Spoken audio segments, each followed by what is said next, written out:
silakan nyasa. Semoga yang naik sini tuh ngerti dengan duduk perkara. Begitu. Silakan nyasa. Mama. Halo nyasa. Nyasa wa menyusu. Ya, silakan nyasa, nyalakan kamera dulu. Gimana? Oke, kita kasih naik lagi. Ada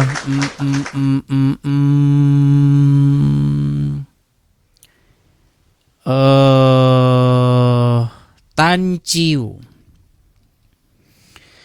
Silakan Tan Chiu. Coba gini loh, kalau naik itu kalian tuh ngerti perkaranya. Nidis, kamu ngomong begini nih.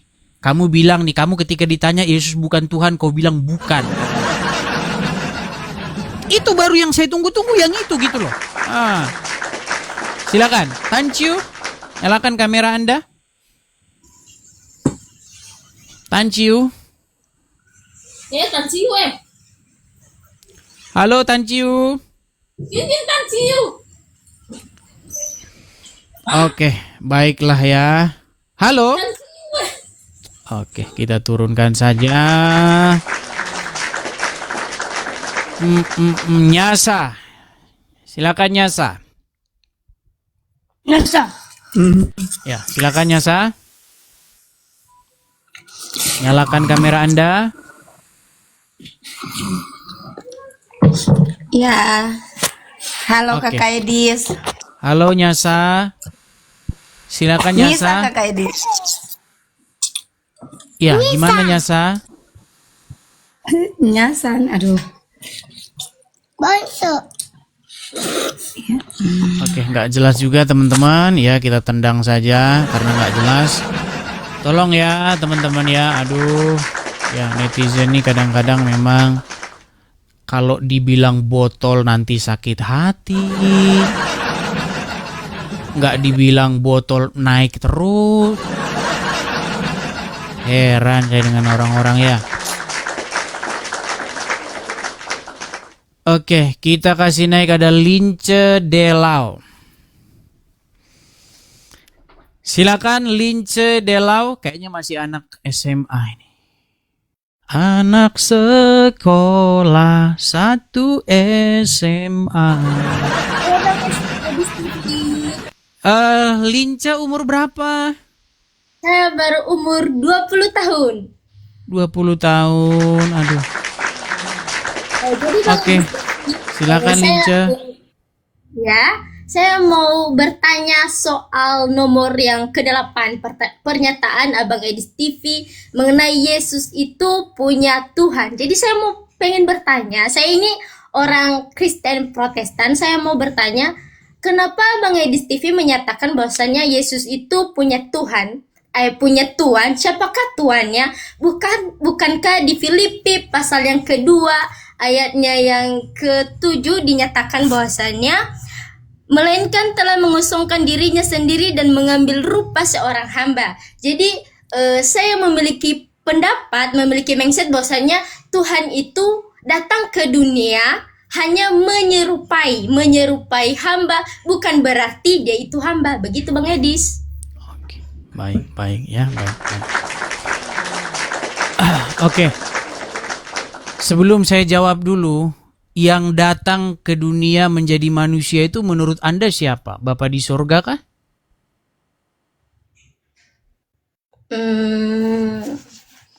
Menurut Anda menurut Anda, kan Anda bilang tadi Tuhan datang ke dunia, ya kan? Nah, ketika Anda berkata Tuhan datang ke dunia, menurut Anda Tuhan Bapa di sorga kah yang turun ke dunia menjadi manusia?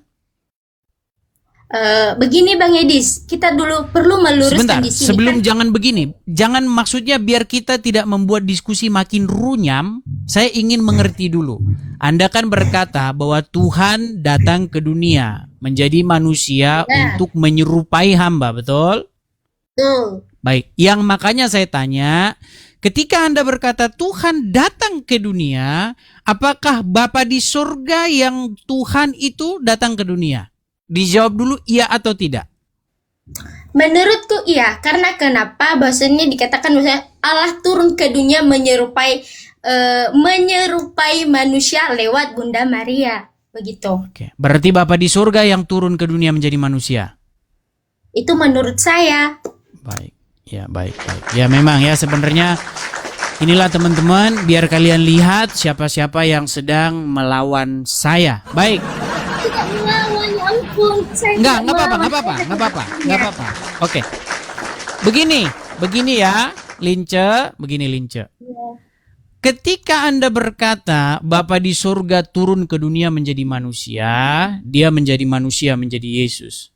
Pertanyaan saya, di dalam Alkitab yang Anda baca, Yesus berdoa tidak?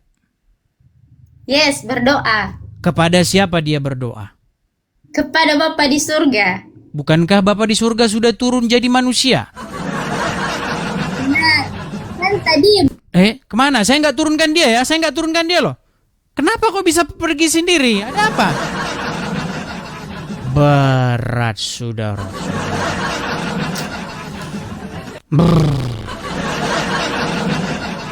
Oke. Kena pelanggaran? Mungkin di bawah umur atau bagaimana ya?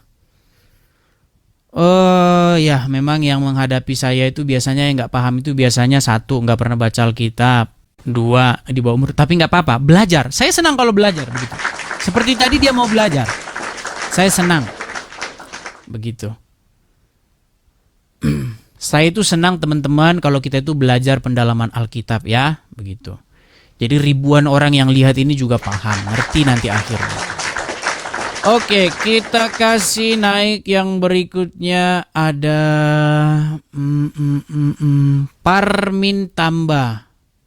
Tolong ya teman-teman ya, Sirait. Tolong ya teman-teman yang naik jangan pro dengan saya. Tolong beri kesempatan kepada orang yang kontra yang mau membuktikan kesesatan saya ya. Kalau pro tolong jangan, tolong. Ya. Shalom Bang. Shalom Bang Sirait. Gimana baca shalom, abang ini? Nampaknya abang Doulos ahli Sirait, berbahasa Bang. Yunani nih. Siapa? Enggak ahli Bang. Enggak ahli. Ya Doulos. Doulos Enggak Sirait. ya saya juga yang kemarin ngomong tentang Bang Edis yang masalah bawa Paulus itu ya yang di roomnya Bang Bom. Nah, di sini aku mau klarifikasi nomor yang ke Sebentar Bang, 7. Kenalan dulu Bang. Ya. Abang Ya. Kristen. Saya Kristen Protestan. Oke, silakan Bang. Nomor berapa yang mau Abang buktikan bahwa itu salah? Silakan. Oke, nomor 7 itu Abang tulisnya salah. Kenapa? Waktu itu kasusnya bukan seperti itu. Tetapi kasusnya penyaliban Yesus adalah karya iblis. Oke, disitulah perdebatan kemarin di 1 bulan terakhir. Bukan perbuatan. Kalau perbuatan iblis saya setuju. Tetapi waktu itu kasus yang menjadi panjang dan itu kan Abang Edi sama Bro Yusuf PI ya. Ketika Yusuf PI bertanya, itu karya iblis, apakah iblis punya karya dalam keselamatan orang-orang Kristen kan begitu ya. Nah, tapi yang di nomor 7 itu penyaliban Yesus adalah perbuatan iblis. Nah, kalau perbuatan saya setuju. Tetapi kemarin kasusnya itu bukan perbuatan. Kata yang Abang pakai adalah karya. Abang membawa dan ikut apa yang dikatakan sama Bang Yusuf PI. Bukankah perbuatan itu karya, Bang? Contoh, misalnya saya membuat gelas. Itu kan karya saya berarti. Betul? Jadi begini Bang, karya itu secara keseluruhan. Kalau perbuatan sebuah tindakan. Nah, kemarin kasus yang Abang Edis dan Bang Yusuf PI yang menjadi perdebatan asal muasal bukan perpecahan, tapi kayak diskusi yang harus didiskusikan. Karena Bang Edis mengatakan penyaliban adalah karya iblis, bukan perbuatan. Jadi Abang harus berani dengan hati jujur bahwa yang nomor 7 itu penyaliban Yesus adalah karya iblis. Itu yang Abang Edis katakan. Baik, kalau kita di bicara sisi lain saya setuju. Baik, kita bicara bahasa dulu kalau begitu Bang ya. Kita bicara dulu bahasa. Apa bedanya karya dengan perbuatan? Apa bedanya karya dan perbuatan? Karya adalah hasil dari keseluruhan perbuatan. Kalau perbuatan? Perbuatan adalah sebuah tindakan yang digerakkan daripada pikiran. Kayaknya sama aja Bang. Enggak, beda-beda. Contoh Bang ya, contoh. Contoh Oke. misalnya, ketika saya ngecat tembok, Oke. kemudian saya lukis itu kan, saya Oke. bikinlah gambar-gambar pohon begitu. Bisa nggak itu saya katakan itulah hasil karya saya? Karya kan hasil akhir, Bang. Oke. Bisa nggak Oke. juga saya katakan itu perbuatan saya? Oke. Begini. Ketika Bang Edis kentut, apakah kentut itu sebuah karya? Ketika saya kentut sebuah karya, Tentu bukan, Bang. Dikatakan sebuah karya karena ada nilai di dalamnya. Ya, tindakan yang tidak ada nilai ya itu bukan karya. Kalau semua perbuatan kau anggap itu sebuah karya, ya nggak bisa gitu. Oke. Intinya gini, Bang. Beda-beda tipis lah intinya ya. Nggak beda. Beda tipis pun berbahaya, Bang. Dalam teologi kan berbahaya. Intinya gini, nomor 7, Abang harus berani tulis itu, penyaliban Yesus adalah karya iblis. Nah, kalau di situ, maka saya debat. Tapi kalau Abang bilang, penyaliban Yesus adalah perbuatan iblis, saya nggak debat. Karena itu memang benar. Nah, kemarin kasus yang Bang Edis katakan, ya, tentang masalah karya. Nah, Oke, Abang sekarang antara karya dan perbuatan, Baik. Abang samakan gitu loh. Baik. Gini, Baik. sebentar. Silakan. Saya sedikit klarifikasi ya. Silakan. Saya sejujurnya saya dukung Bang Edis, bukan saya berarti saya tidak mendukung Bang Edis. Saya dukung Bang Edis dalam hal berapologet ya, bukan polemik, berapologet. Apapun yang Abang lakukan setidak-tidaknya menjadi gambaran bahwa kita ini sebenarnya mau menunjukkan kebenaran yang sebenar-benarnya kepada saudara-saudara kita yang suka menyerang kita. Ya, saya ikut Bang Edis ini sudah lama, dari Facebook juga saya ikut. Nah, kenapa saya bawa nomor 7? Ada ketidaksetujuan saya karena begini, Bang, segala sesuatu itu dalam kitab Roma dikatakan adalah berasal daripada Allah Bapa. Termasuk kejahatan? masalah begini, Nah, Abang jadi kayak Bang Kiamat jadi ujung-ujungnya. Oke, dalam Kisah Para Rasul 2 ayat yang ke-23, coba Abang jelaskan itu. Kisah Para Rasul 2 ayat yang ke-23 diparalelkan dengan Matius 16 ayat yang ke-21 dan 23. Silakan, Abang paralelkan dulu. Apakah ada hubungan di sana ketika Petrus mengatakan demikian, tetapi Petrus menarik Yesus? Yesus Dan menarik Petrus mengatakan, Petrus menarik Yesus pada Matius iya, 16 oke, ayat yang iya, ke-22. Dikatakan begini, Tuhan, kiranya Allah menjauhkan hal itu. Hal itu sekali-kali tak akan menimpa engkau. Karena Petrus menggunakan mindset atau cara berpikir orang-orang Yahudi. Karena Mesias dalam pemikiran orang Yahudi itu bukan seperti itu. Padahal Yesus mengatakan pada ayat yang ke-21 sebelumnya dikatakan, sejak waktu itu Yesus mulai menyatakan kepada murid-muridnya bahwa ia harus pergi ke Yerusalem. Lihat ya, ini adalah nubuatan apa yang akan terjadi jangka pendek. Yesus mengatakan demikian. 1, Yesus akan pergi ke Yerusalem, kemudian menanggung banyak penderitaan dari pihak tua-tua, imam-imam kepala dan ahli Taurat. Kemudian yang ketiga dikatakan Yesus juga lalu dibun-bun dan dibangkitkan pada hari yang ketiga. Artinya Yesus sudah mengetahui apa yang terjadi ke depannya. Oke? Apakah ini bertentangan dengan Kisah Para Rasul 2 yang barusan saya bawa? Tentu tidak, karena Yesus sudah mengatakan itu. Kemudian Petrus marah, Yesus jangan begitu dong. Karena Mesias dalam pemikiran dalam pemikiran Petrus bukan seperti itu. Kemudian Yesus pada ayat yang ke-23 dikatakan, maka Yesus berpaling dan berkata kepada Petrus, enyahlah iblis, engkau suatu batu sandungan bagiku, sebab engkau bukan memikirkan apa yang dipikirkan Allah, melainkan apa yang dipikirkan manusia. Yesus menegur Petrus, Petrus, yang kamu pikirkan adalah Mesias dalam konteks pikiran manusia. Tetapi Mesias yang sesungguhnya datang seperti apa yang sudah Tuhan nubuatkan. Silakan Bang Edis. Baik, saya tanggapi ya. Jadi kalau mau bicara soal akurasi, karena waktu itu yang sedang diskusi saya dengan Yusuf PI, jadi kamilah yang ngerti apa yang pada waktu itu sedang dibahas. Begini Bang, kita ini memang sering terjebak dengan bahasa yang sungguh-sungguh tidak kita pahami secara mendalam. Kalau menurut Abang tadi, perbuatan menyalibkan Yesus itu adalah perbuatan iblis, Abang setuju. Tetapi kalau penyaliban Yesus adalah karya iblis, Abang tidak setuju. Begini Bang, semua apa yang ada di dunia ini punya hukum, ya. Bukan, Kemudian jangan begini. kemana-mana dulu bang. Setuju atau tidak? Sebentar bang, tadi abang sudah bicara, saya dengar kan. Saya pengen tahu. Baik, baik. Apakah tadi abang setuju ya perbuatan menyalibkan Yesus itu atau perbuatan untuk membunuh Yesus itu adalah perbuatan iblis? Abang setuju kan? Ya. Tetapi karya penyaliban Yesus itu adalah karya iblis. Abang nggak setuju, oke? Ya. Oke, jadi menurut abang penyaliban Yesus itu karya siapa? Ya, seperti yang saya katakan tadi Bang, ya di dalam Kisah Para Rasul. Jadi Abang jangan juga membawa orang jadi cacat berpikir. Bukan bang, biar Kenapa kita saya tidak bilang- panjang dulu bang. Gini, abang jawab dulu karyanya siapa dulu. Penyaliban Yesus itu karyanya siapa? Kalau Kisah Para Rasul 2 ayat yang ke-23 dikatakan rencana karya itu ya dari Tuhan.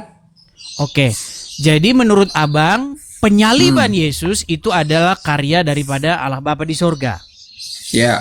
Oke, kita bicara dulu tentang definisi penyaliban Yesus. Oke, baik. Penyaliban. Kita bicara bahasa dulu bang ya. Apa itu penyaliban? Sebentar. Prima causa, Abang juga harus tahu istilah prima causa. Jangan ke prima Penyebab- causa dulu bang. Sebentar bang, kita bicara dulu penyaliban. Apa itu penyaliban bang? Coba definisikan dulu Penyaliban, biar kita nggak oke. salah paham. Silakan. Apa itu penyaliban? Oke, penyaliban ya. Kalau penyaliban adalah sebuah tindakan untuk menyalibkan orang, sedangkan salib Saya kasih adalah gambarnya, sebuah Bang, ya. hukuman. Sebentar, kasih saya kan gambar. lagi bilang Bang Edis. Oke, Biar silakan. orang-orang juga di bawah juga paham. Ya, salib adalah sebuah hukuman atau kutukan bagi orang-orang yang bersalah. Makanya Tuhan mengambil itu supaya apa? Ya, karena itu tradisi yang berlaku pada masa itu. Tapi sebelum ke sana, Bang, Abang juga tahu prima causa antara perbuatan Bukan bang, tindakan, kita dan jangan ke sebagainya. prima causa dulu bang. Nanti kalau kita ke prima causa tambah panjang bahasan kita. Karena yang diskusi itu saya dengan Yusuf PI bang. Biar abang tahu. Jadi Oke. penyaliban adalah, coba koreksi kalau saya salah. Penyaliban adalah tindakan untuk memakukan seseorang atau menggantungkan seseorang pada suatu tiang salib. Ya. Oke, itu yang dimaksud penyaliban. Berarti kalau penyaliban berarti ada orang-orang yang melakukan, betul? Ya. Oke, dan itu menurut Anda itu Bapa di surga yang melakukannya. Nah, inilah kesesatan berpikirnya. Gimana? Bukan Bapa di surga yang melakukannya, Bang. Tapi Abang bilang karyanya dia, gimana? Dengar. Makanya saya bilang. Makanya sebentar, Bang, sebentar. Gimana? Tindakan manusia yang naturnya adalah dosa. Ingat, Bang, naturnya adalah dosa. Bahkan ahli-ahli Taurat pun berdosa. Menatur dosa itulah yang juga Tuhan pakai. Ngerti nggak? Makanya saya selalu membawa prima causa. Kenapa demikian? Ya kan, supaya Bang jelas. Sebentar Ya, Bang silakan. Edi, Ya, silakan bicara sambil saya kasih gambar. Sedikit Sambil- ilustrasi. Ketika ada bensin, kemudian ada api.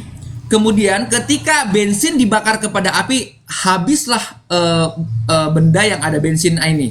Di dalam hukumnya, sebentar Bang ya. Di dalam hukumnya, siapakah yang melakukannya? Tentu karena secara hukum fisika, bensin gampang terbakar, ada oksigen, kemudian masuk dan terbakarlah. Bukan manusianya yang mengorek tadi itu sebagai yang melakukan hukum itu, bukan. Tetapi penyebabnya itu tadi yang memadukan hukum ini ketemu sama hukum ini, jadilah hukum ini, hanguslah itu. Nah, Saya nggak ngerti abang ngomong apa bang. Oke, Saya saya nggak ngerti membawa abang ilustrasi ngomong apa. fisika, Bang. Saya membawa ilustrasi fisika. Teman-teman ngerti nggak dia ngomong apa? Saya nggak ngerti ya bang, abang nggak ngomong apa? ngerti. Betulan. Ya, Betulan. karena Abang nggak ngerti prima causa. Oke, begini bang ya. Saya mau kasih dulu gambar-gambar tindakan-tindakan yang disebut penyaliban. Anda tadi setuju ya dengan saya, penyaliban adalah sebuah tindakan menyiksa seseorang sampai akhirnya dia menggantungkan seseorang itu pada tiang, betul? Oke. Oke. Jadi menurut abang, tindakan penyaliban itu di mana Sang Mesias Yesus disiksa seperti itu, dipermalukan di muka umum, ya, digebukin, ditelanjangin seperti itu. Menurut Anda, tindakan penyaliban ini adalah karya daripada Bapa di surga?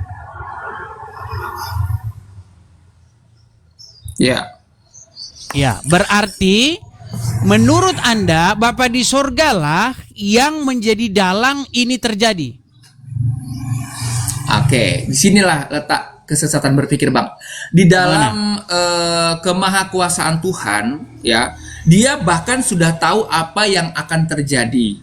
Salah satunya Bukan, adalah kita bukan bicara apa yang terjadi dulu. Saya paham Bang Edi. Maksud saya saya paham. tindakan untuk menyalibkan ini menurut Anda kan karya daripada Bapa di surga. Padahal salib ini, Bang, kalau kita bicara soal kajian akademis, salib ini adalah bentuk penghukuman yang berasal dari Persia atau Mesir. Adalah tindakan yang tidak manusiawi untuk menghukum seseorang, diperlakukan seperti binatang. Abang tahu itu? Tahu? Ya. Nah, kalau kita bicara soal kajian ilmiah, Bang, salib ini adalah karya para orang-orang yang punya mungkin psikopat, Bang. Karya orang-orang yang ingin membunuh manusia seperti membunuh binatang. Ya. Jadi salib itu adalah karya orang-orang yang membuat ini, hukuman ini. Oke. Orang-orang Itu tersebut adalah diduga Ya. adalah orang-orang Persia atau orang-orang Mesir, kemudian diadopsi oleh Roma. Oke. Oke, kita Paham, baca paham. sejarahnya. Kita baca sejarahnya, Bang ya. Coba Bang musiknya dimatikan dulu. Kita serius dulu, Bang ya. Supaya kita diskusi yang bagus, Bang. Saya buka di sini, salib itu asal usulnya dari mana ya, Bang ya? Kita klik di Google. Baik. Oke. Kelihatannya, Bang ya? Nih. Salib berasal dari alat hukuman mati brutal yang digunakan bangsa Persia, Yunani, dan Romawi kuno. Awalnya simbol penghinaan. Jadi bagaimana Anda katakan bahwa salib ini karya daripada Allah Bapa di surga? Bukankah ini adalah karya dari orang-orang Persia, orang-orang Yunani, dan orang-orang Romawi kuno yang memperlakukan manusia, menghukum manusia seperti binatang? Oke, saya paham. Maksud Bang Edis begini, salib itu adalah hasil pikiran manusia untuk Karya, menjadi sebuah hukum. Iya, maksudnya karya manusia yang membuat suatu hukum. Begitu toh? Ya, itu kalau kita bicara akademis, Bang. Ya, Kalau kita iya, bicara oke. akademis itu. Ya, saya setuju. Kalau di situ saya Terus? setuju. Sebentar deh. Terus tadi Abang katanya kok karya, sekarang Abang setuju lagi, gimana? Sebentar, begini Bang. Oke.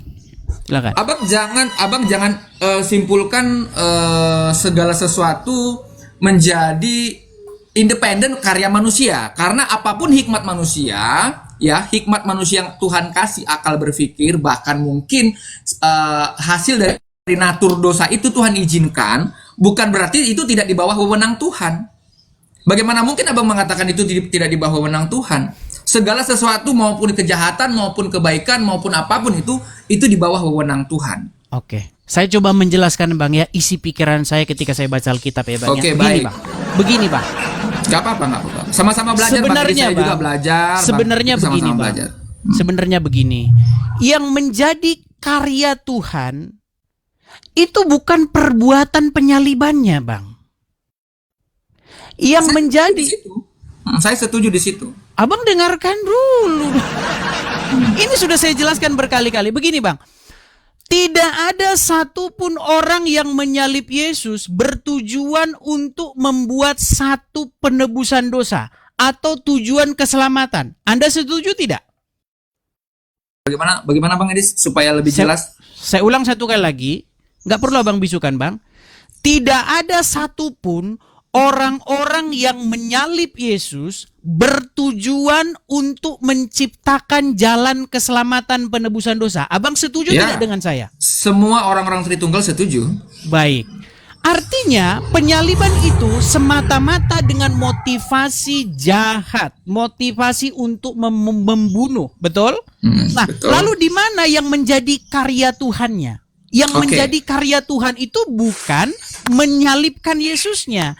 Yang Ya. menjadi karya Tuhan adalah kesetiaan dan ketaatan Tuhan Yesus sampai ia rela dan mati disalibkan. Oke, kalau di situ saya setuju Bang Edis. Ya harusnya itu jawaban yang Nah, tepat. Begitu. masalahnya gini. Kalau Abang bilang, makanya itu nomor 7 kan. Konteksnya Bang Edi sama Bang Yusuf PI itu masalah karya keselamatan ini, apakah ada juga timbal dari Bang, si kita iblis? bukan bicara karya keselamatan. Abang jangan pelintir. Jangan Abang pelintir. Kita bahas penyalibannya, Bang. Jadi saya kasih Oke. contoh. Saya kasih contoh. Contoh sederhana, Bang ya. Pertanyaannya sekarang begini. Ketika Anda diutus oleh Tuhan untuk memberitakan Injil, dengan resiko yang Anda sudah tahu resikonya, bahwa Anda akan dihukum mati oleh karena pemberitaan nama Tuhan. Pertanyaan saya, ketika Anda dihukum mati, ya, apakah penghukuman mati itu adalah karya Tuhan atau kesetiaan Anda memberitakan Injil sampai mati dihukum? Ya, itu berbicara ketaatan, kesetiaan. Iya, Bang. Jadi kita harus bisa membedakan, karena ada dua sisi nih, Bang. Satu sisi, orang membunuh Anda karena memberitakan Injil. Satu sisi, Anda setia, Anda rela, bahkan Anda sampai mati oleh karena pemberitaan Injil. Artinya, keselamatan terjadi karena kesetiaan dan ketaatan Anda. Bukan karena orang-orang membunuh Anda. Orang-orang yang membunuh Anda itu tetap saja itu adalah kejahatan, seperti itu. Nah, jadi kalau kita bicara soal salib, Bang. Kalau kita bicara soal salib, coba dengarkan satu kali lagi. Keselamatan yang terjadi, karya Allah, karya Tuhan, terjadi pada kesetiaan, ketaatan Yesus yang sampai pada mati di salibnya tidak melakukan dosa. Jadi keselamatan itu atau karya Allah itu, karya Tuhan itu bukan di orang-orang membunuh Yesus, bukan di peristiwa penyaliban Yesus, tetapi di kesetiaan dan ketaatan Yesus sampai ia mati rela di salib. Abang bisa bedakan? Sekarang saya tanya. Paham. Jadi gini, ketaatan Yesus kepada Bapa, dia taat kepada apa? Pertama, satu.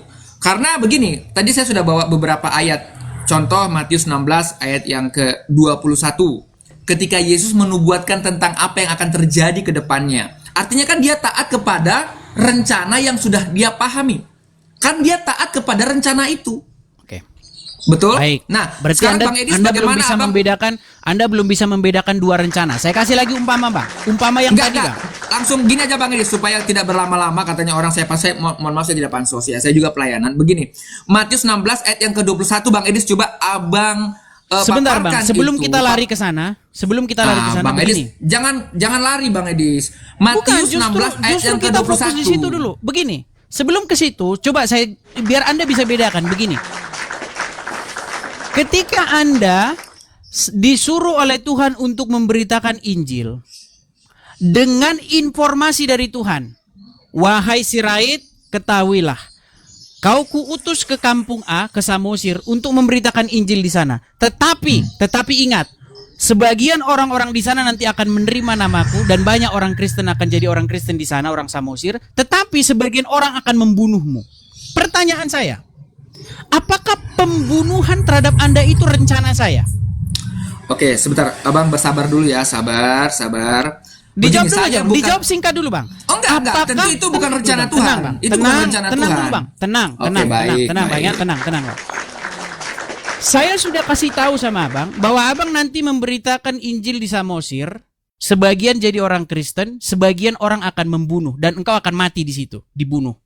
Pertanyaan saya, apakah pembunuhan terhadap Anda itu adalah rencana daripada saya untuk membunuh Anda, atau informasi dari saya bahwa Anda akan dibunuh? Ya, gini Bang. Sebentar Bang ya, sabar ya, supaya tidak gagal berpikir. Bang, dijawab aja dulu Bang. Dijawab dulu biar simpel kita bahasnya, Bang. Antara kemungkinan dengan sesuatu kepastian. Nah, Yesus ini berbicara kepastian, bukan kemungkinan. Kayaknya Abang nggak jawab-jawab. Oke, biar saya yang jawab. Kalau Abang tidak mau jawab, begini. Sebentar Bang, tenang. Biar saya yang jawab. Ya. Yesus mengatakan kepastian, tenang dulu, Bang. bukan kemungkinan. Tenang, Bedakan. Bang. Saya tidak bilang kemungkinan, Bang.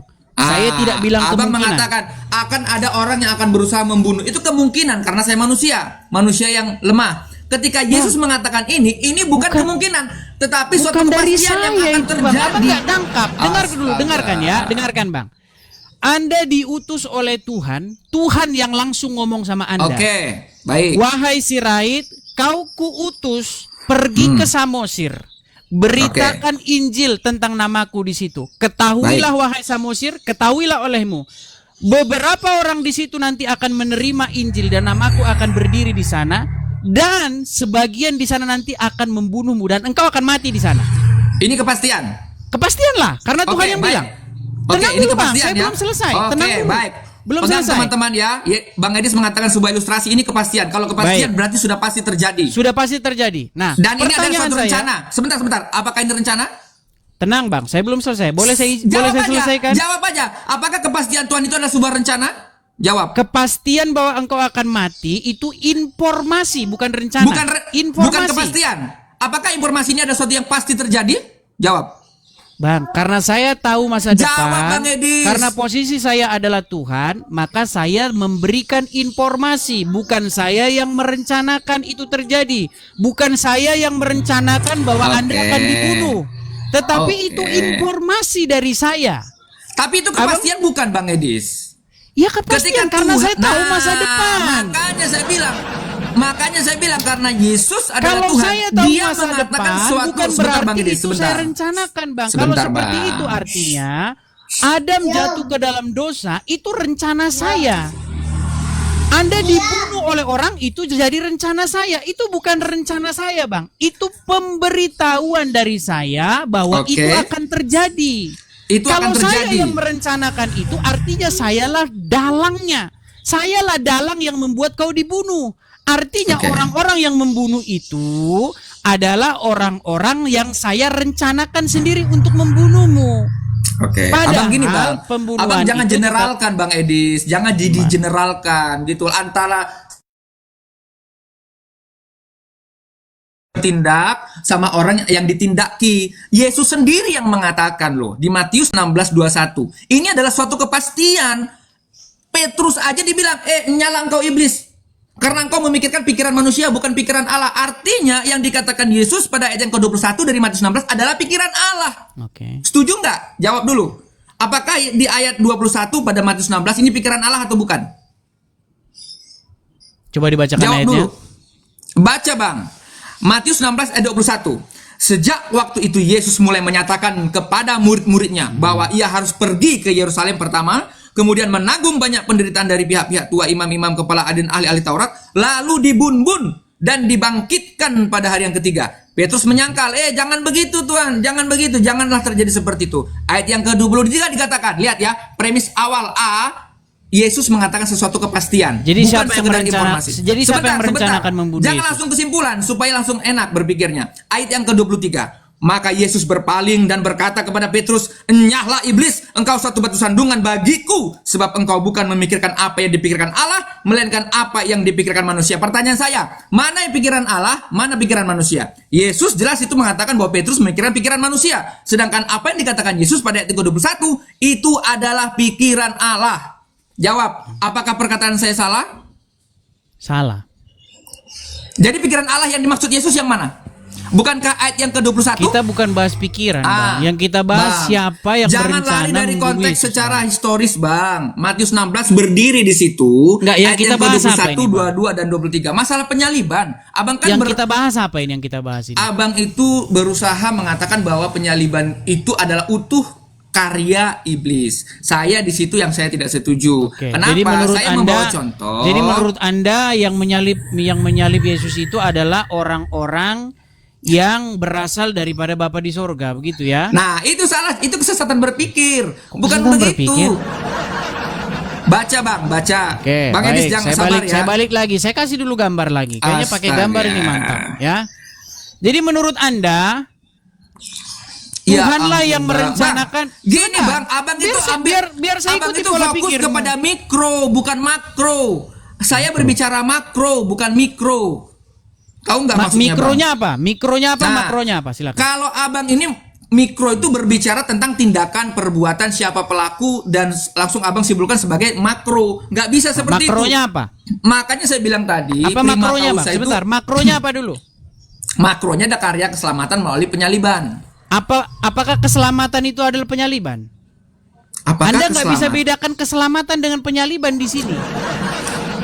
Oh my God. Keselamatan itu bukan penyaliban. Gimana Ya, penyaliban? memang saya tidak mengatakan. Mana Anda ini? Aduh, Cuma, Anda nggak bisa bedakan penyaliban dan Bang keselamatan. Edis, ternyata. Bang Edis. Udah, gini aja daripada kita ngalur ngidul. Sekarang abang Iya, jawab. ya sudah, sekarang mana itu saja. pikiran Allah, mana Kembali pikiran kepada tema manusia? yang tadi saja coba. Ada Bang Edis Berarti nggak berani. menurut Anda Bang menurut Edi tidak Anda, berani jatuhnya membahas Matius 16, 21, 22 dan 23. Enggak, sebelum ke Saya sana katakan dulu. Jangan ke di sana mana dulu. pikiran Allah, mana pikiran manusia. Karena Yesus sendiri yang mengatakan dari mulutnya, ya, engkau iblis bahwa engkau batu sandungan bagiku karena engkau memikirkan pikiran manusia. Pikiran manusia mana? Tentu ayat yang Baik, kedua-dua. saya jawab, Pikiran saya jawab. Allah yang mana? Pikiran yang ke-21. Jawablah. Jadi pikiran manusia, pikirannya Petrus supaya apa? Supaya lari aja lah, ngapain ke sana ke Yerusalem. Lari daripada tugas yang diberikan, begitu. Itu kalau pikiran daripada Petrus. Seperti misalnya kalau Anda ditugaskan untuk memberitakan Injil karena nanti takut ngapain kau ke Samosir, nanti kan mati di sana, kaburlah lari. Itu pikiran manusia, seperti itu.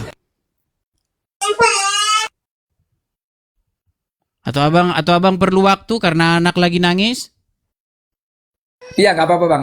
Saya cuman begini aja supaya kita juga baik Muslim maupun Kristen juga diajak berpikir gitu loh bang. Intinya begini bang. Ya gimana mau berpikir kalau abang sendiri bingung? Enggak bingung. Jangan usia ke sana dong. Jangan soal Iya, itu. karena abang nggak bisa bedakan Makanya mana saya- penyaliban, mana keselamatan, begitu. Gini, abang jawab. Penyaliban cukup aja jawab abang saja. nggak tahu apa penyaliban gimana. Jangan framing dong, jangan framing. Tadi kan sudah Oke. saya jelaskan. Oke. Kalau begitu penyaliban itu tadi Anak karya Tuhan, siapa? Anak Tuhan ada penguasaan diri. Abang jangan cuma bisa bertanya. Sekarang saya mau bertanya. Saya Ya, silakan. mengasihi Bang Edis ya. Silakan, dan silakan. teman-teman semuanya. Di dalam Enggak, Matius soalnya saya 16. nggak dapat poinmu. Oke. Tadi poinmu Enggak, gini. karya tadi ini, Sebenarnya sekarang kalau berubah orang lagi tadi yang paham. tadi. Udah, Udah, jangan Gimana? framing. Jangan framing, jangan Enggak, membawa tadi orang berubah berpikir ke kan, sana. teman-teman juga lihat kok Matius berubah 16, gimana. Matius 16 ayat yang ke-21, 22 Silakan dan dibaca. 23.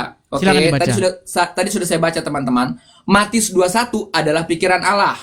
Matius Dibaca 16. aja bang, jangan ditafsirkan, dibaca dulu. Oke, baik ya. Sebenarnya perkara kita ini adalah perkara yang memang tipis gitu, tapi berbahaya. Matius 16 ayat yang ke-21, ini adalah pikiran Allah. Apa itu pikiran Allah? Dibaca bang, jangan abang tafsirkan. Sebentar, Bang. Dibaca sejak dulu. waktu itu Yesus mulai menyatakan kepada murid-muridnya apa yang dinyatakan tentang pikiran Allah, bahwa ia harus pergi ke Yerusalem dan menanggung banyak penderitaan dari pihak tua-tua, imam-imam kepala dan ahli-ahli Taurat, lalu dibun-bun dan dibangkitkan pada hari ketiga. Ini informasi yang pasti. Oke. Itu pikiran Allah. Lalu yang kedua, pikiran manusia. Tetapi Petrus menarik Yesus ke samping dan menegur dia. Katanya, Tuhan, kiranya Allah menjauhkan hal itu. Hal itu sekali-kali tak akan menimpa engkau. Ini pikiran manusia. Lalu ayat yang ke-23, Yesus membuat kesimpulan. Maka Yesus berpaling dan berkata kepada Petrus, "Enyalah iblis. Engkau suatu batu sandungan bagiku, sebab engkau bukan memikirkan apa yang dipikirkan Allah, melainkan apa yang dipikirkan manusia." Tahu nggak kenapa Yesus mengatakan itu pikiran manusia? Karena Petrus berpikiran sebagai pikiran orang-orang Yahudi, bahwa Mesias, konsep Mesias dalam orang-orang Yahudi bukan seperti itu. Tetapi Tuhan Yesus tadi taat, abang bilang tadi taat. Ya, saya setuju kan. Ketika ketaatan Yesus, makanya pertanyaan, ketaat kepada siapa? Taat kepada Bapa. Apa yang dipikirkan oleh Bapa, Allah Bapa? Yang dipikirkan Allah Bapa untuk Yesus adalah suatu kepastian pada ayat yang ke-21, bahwa dia akan pergi ke Yerusalem, bahwa dia akan menderita oleh pihak-pihak tua-tua dan akan dibun-bun. Itu adalah suatu kepastian. Oke. Oke, Sudah selesai bicaranya? Bukan suatu informasi yang tidak pasti. Sudah selesai bicaranya? Oke, baik. Oke. Kesimpulannya begini, pertanyaan saya adalah, mana pikiran manusia, mana pikiran Allah? Mana rencana manusia, mana rencana Allah? Oke, baik, saya diam. Baik. Pikiran manusia adalah seperti yang diucapkan oleh Petrus tadi. Supaya apa? Supaya tidak usah ke Yerusalem, supaya jangan dibunuh, supaya jangan disalib. Salah atau tidak itu? Konfirmasi dulu. Betul. Oke, sedangkan pikiran daripada Tuhan Yesus adalah supaya dia taat kepada Bapa di surga, yaitu berangkat ke Yerusalem dengan mengambil segala resiko yang Yesus sendiri sudah ketahui, yaitu apa? Dibunuh dan disalibkan. Nah, bukan di sini kita berdebatnya. Makanya kita ini mendebat. Mana Coba, rencana salah tidak Allah, di situ. mana rencana manusia. Allah sudah mengatakan kepastian sebagai sebuah rencana yang akan terjadi. Itu bukan sekedar informasi, tapi itu satu kepastian. Karena apa? ketika Allah Bapa mengatakan ini yang akan terjadi kepada Yesus Kristus dan harus taat kepada hal ini, di sanalah dia dikatakan Tuhan. Karena dia taat, dia menyelamatkan, dia memberikan contoh kepada kita, ketaatanlah yang menyelamatkan. Taat kepada siapa? Taat kepada Bapa. Contohnya Yesus taat. Dia dikirim itu untuk menyelamatkan manusia, walaupun ada Ya, hikmat itu manusia. itu setuju kita di situ. Walaupun ada Yang hikmat manusia, bukan itu yang bahwa lagi kita bahas loh. penyaliban, sebentar Bang Edis, gini loh Bang, kita Yang berani kita jujur bahas aja. itu peristiwa pembunuhannya itu loh, penyalibannya itu. Makanya loh. saya bilang, abang bukan itu berbicara masalah mikro. Yesus tahu. Kita tahu Abang kalau itu Bang. berbicara mikro. Udah aku bilang, abang berbicara mikro, bukan makro. Kalau berbicara tentang keselamatan itu berbicara makro. Artinya apa makro? Kita Segala nggak bicara sesuatu, keselamatan, baik Bang. Gimana sih? kejahatan. Kita Dengar, nggak dengar, bicara dengar. keselamatan, Dengar dulu. kita bicara penyaliban, Abang kok Edis keselamatan. harus berani berdiskusi sehat. Begini. Iya, karena makro kita nggak nyambung berbicara, ini. Apa yang Anda astaga. bahas dengan apa yang saya bahas itu nggak sama. Anda Astaga. ngerti nggak yang saya bahas? Astaga, abang nggak tahu mikro dan makro juga susah jadinya, Bang. Tadi sudah saya tanya kepada Anda, berbicara apa besar mikronya? secara keseluruhan. Kalau mikro Apakah kita sedang berbicara per detail. keselamatan? Apakah kita sedang berbicara keselamatan? Ya, keselamatan kan sebuah karya. Makanya saya bilang yang kita debatkan Apakah kita hanya bicara soal kata keselamatan? Karya. Abang berfokus pada ini karya iblis. Karyanya di mana? Yang abang maksudkan itu karya mana?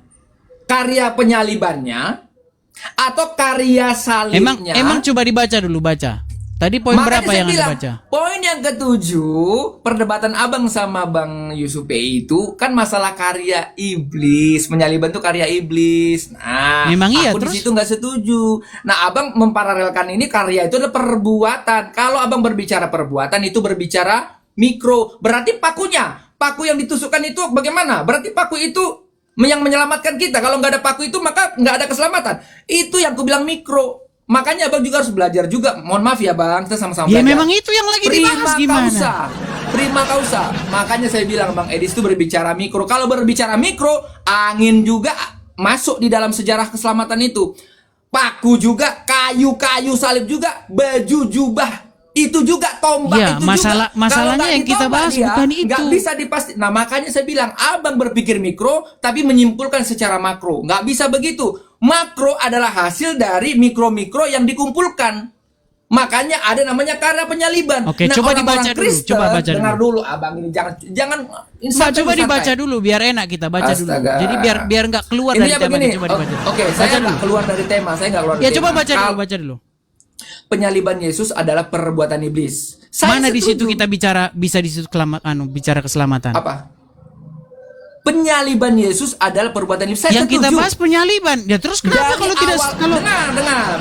Dari awal saya naik, saya bilang, "Bang, ini kata-katanya salah deh. Bukan adalah perbuatan. Kalau perbuatan saya setuju loh Bang Edis, tapi kemarin perdebatannya abang bilang penyaliban adalah karya iblis. Itu yang aku nggak setuju. Sekarang abang bikin nomor tadi 7, kau pun abang sudah ganti setuju kalimatnya. dengan saya. Sekarang nggak setuju lagi gimana?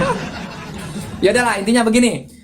Teman-teman punya Kristen ya, penyaliban itu adalah hukum yang adalah hikmat manusia yang juga Tuhan pakai.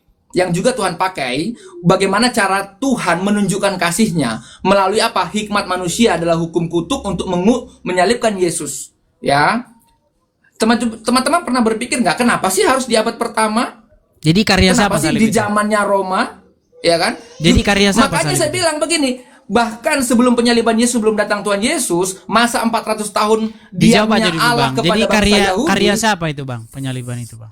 Dari awal penciptaan sampai aku ngobrol sama Bang Edis juga, itu adalah berkat izin Tuhan. Bukan berarti karya Tuhan. Karya ya. siapa bang? Izin. Yang ditanya bang. Abang fokus ke karya. Karya itu apa sih bang? Tadi katanya Karya itu apa sih, karya Bang? Tuhan gimana? Setelah Si, kutunjukkan si. penyaliban itu ternyata buah daripada baik, orang-orang baik. Romawi, Sekarang. orang-orang Persia gimana? Oke, sekarang saya Ya, tanya ke balikan Bang dulu lagi Edis. kamera saya, biar abang Sebentar lihat. ya. Ketika ada Sebentar, pelukis Bang. Mona Biar Lisa, Tenang dulu, pelukisnya Bang. Kok itu yang jangan lari ke melukis. pelukis Mona Lisa, Aduh, Bang. saya kasih Sabar ilustrasi dulu, yang ya. gampang. Apakah yang membuat lukisan itu hanya pelukisnya? Tidak. Yang bikin catnya juga ada, Oke. yang bikin Saya tanya kertasnya dulu, juga ada. Astaga, Bang Oke, Edis, coba abang udah Abang baca bicara dulu, Bang. mikro. Coba baca dulu. Salib Apa? berasal dari Saya paham. berasal saya dari paham. alat hukuman mati brutal yang digunakan bangsa Persia, Yunani, dan Romawi kuno. Astaga, abang ini ngomong mikro tapi menyimpulkan makro. Sekali lagi saya aja berpikir Bang Edis ya, Memang teman-teman. memang yang dibahas ini lagian, Bang. Saya tidak menyekali Bang Edis. Bang Edis mau lari dari pertanyaan saya. Mana pikiran Kan mau manusia? lari mana pikiran karena ini yang Allah? kita bahas waktu itu. Mudah-mudahan ini Penyaliban. bisa juga buat Bang Edis berpikir bagaimana menggunakan kosakata yang sederhana yang lebih tidak menyesatkan orang lain. Pertama, Bang, sekali lagi poin yang pertama, jangan abang dari mikro. Oke, Abang jadi berdebat- salib karya siapa? Kelamaan berdebat sama Bang Yusuf PI jadi ikut-ikutan seperti ini cara Bang berpikir. Ya Contoh sudah, Bang, salib karya siapa? sebentar. Jawab aja Sebentar Bang ya. singkat. Salib karya siapa? Salib, kalau salibnya ya hukum salib itu karya manusia. Orang-orang Roma yang membuat hukum Oke. menurut hikmat mereka. Oke. Oke. Itu datang dari si jahat atau datang dari Bapa di surga? Natur dosa manusia. Dari si jahat atau Bapa di surga? Natur dosa manusia. Si jahat berarti ya? Ya. Oh ya sudah selesai kalau gitu Bang. Ya Ya udah udah. kalau gitu udah selesai. Yang Oke. ngapain lagi kita diskusi Bang? Udah selesai kok. Aneh orang-orang ini yang dibahas apa yang dijawab? Sudah kalian lihat kan? Kan sudah kalian lihat gimana orang-orang nggak nyambungnya. Yang dibahas itu penyaliban kok keselamatan sih. Ada-ada saja. Bisakah Anda membedakan penyaliban dan keselamatan? Bisakah Anda bedakan penyaliban dan ketaatan? Harus bisa kalian bedakan. Begitu loh. Yang datang daripada sisi Tuhan itu adalah kesetiaan dan ketaatan Tuhan Yesus. Makasih Bang Jo. Itu dari sisi Tuhannya. Karya Tuhan itu di situ. Karya Tuhannya itu adalah pengorbanan daripada Tuhan Yesus itu, bukan perbuatan penyalibannya itu.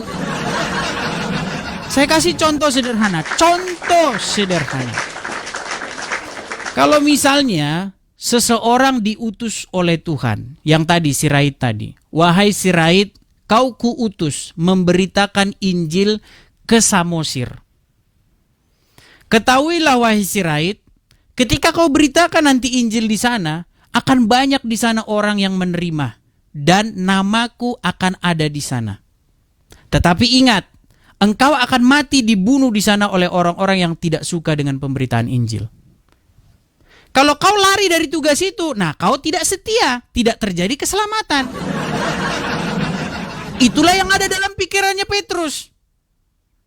Jangan, pergi aja kita, jangan ke Yerusalem. Itu yang ada di dalam pikiran Petrus. Nah, tetapi karena engkau seperti Tuhan Yesus setia, berangkat ke Samosir. Engkau akan tahu mati di sana. Nah, pertanyaannya sekarang, apakah orang-orang yang membunuh kamu ini, apakah orang-orang yang mematikan kamu di situ adalah bagian daripada Bapa di surga atau bagian daripada iblis? Tentu itu bagian daripada iblis. Gimana sih mikirnya? Jadi orang-orang yang menyalib Yesus itu bagian daripada iblis. Iblis yang mengambil bagian itu. Lah terus karyanya Bapa di surga apa? Karya Anda apa? Karya Anda adalah berangkat ke Samosir, rela mati. Itu. Kenapa kau tidak bisa membedakan itu?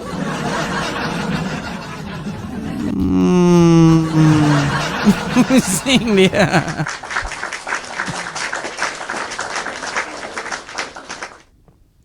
Makanya saya bilang tuh, lihat tuh ya.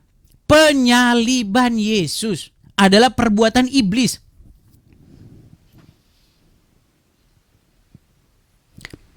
Makanya definisikan dulu apa penyaliban itu. Penyaliban adalah tindakan menyalib. Siapa yang berbuat itu? Yang berbuat tentu orang-orang yang tidak percaya. Gimana Anda itu? Orang-orang yang tidak percaya pasti itu anak-anak setan. Sulitnya memahami itu. Oke, kita